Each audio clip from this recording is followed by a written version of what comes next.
was never seen alive again. Judy had been dealing with several major lifestyle changes that winter. She had recently separated from her husband and was adjusting to life as a single mother of 4 young children. She and her kids had moved in with her mother immediately following the separation, but her mother's house had recently been burned to the ground. Judy and the children then moved into a small mobile home located less than a mile from her church. It had been a stressful time, but Judy was never one to back down from a challenge. Although she could come across as sweet and soft-spoken when she wanted to, Judy had served in the United States Army and then the National Guard for a total of 8 years. She could be extremely tough when she needed to be. When she was younger, she wouldn't hesitate to get into a fist fight with someone if she deemed it necessary. She had nerves of steel, and a few years before she went missing, she had obtained her private pilot license. After leaving the military, Judy enrolled in Santa Fe Community College. She had graduated from there the previous spring, earning honours in industrial maintenance. She was hoping her degree would allow her to provide a better life for her children, but the separation from her husband, followed quickly by the house fire, had increased her stress level significantly. In order to help her get back on her feet quicker, one of her cousins had offered to take Judy's children for a few weeks. Judy had gratefully accepted her offer, but was looking forward to their return. Her children were the centre of her world. Since she was temporarily living alone, there was no one waiting for Judy to arrive home after her Bible study, and it's unclear if she ever made it back to her house that night. She wasn't reported missing until Wednesday, after her younger sister had been unable to get in contact with her and grew concerned. Once Judy's family realised that she was missing, they were immediately convinced that something terrible had happened to her. They were certain that she would never have taken off without telling anyone. Prior to this, she had checked in with her cousin and children almost every single day. She had wanted to be a mother since she was a small child and was completely devoted to her children. The Alachua County Sheriff's Office took the missing person report but found nothing suspicious about Judy's disappearance. Judy was an adult. She had arranged for someone to watch her children, and she had cashed a cheque for $300 shortly before she vanished.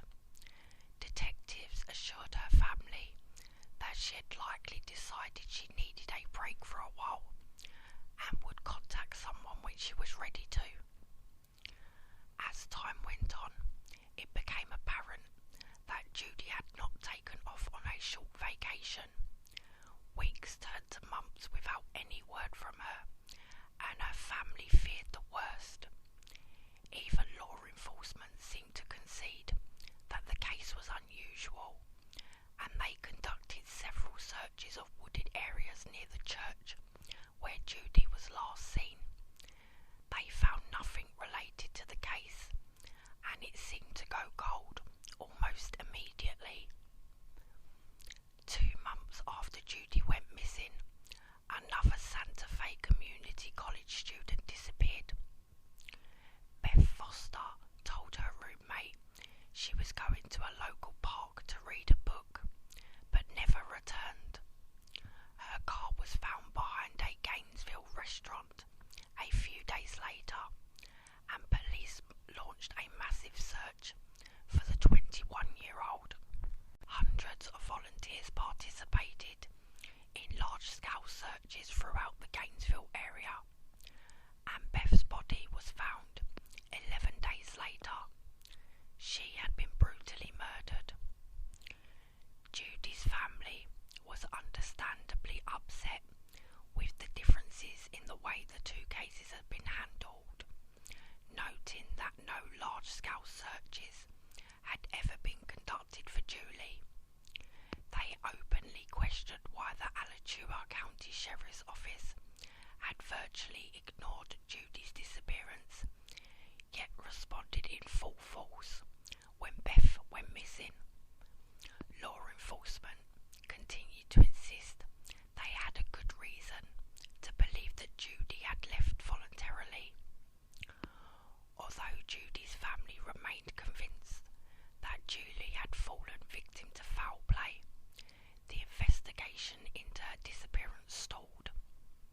Then, 6 months after Julie disappeared, her body was found in a retention pond by a lawn maintenance crew. The pond, located less than a mile from the church where she was last seen, was behind a locked gate and surrounded by a chain link fence that was topped with barbed wire.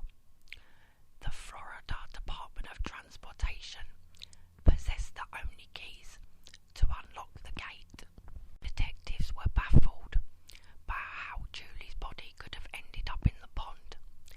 This wasn't the first time a lawn maintenance crew had been sent to that area to mow the grass since Judy disappeared, and none of them had seen anything unusual before. The retention pond was not in a secluded area. It seemed impossible that the body could have been there for more than 6 months without someone discovering it.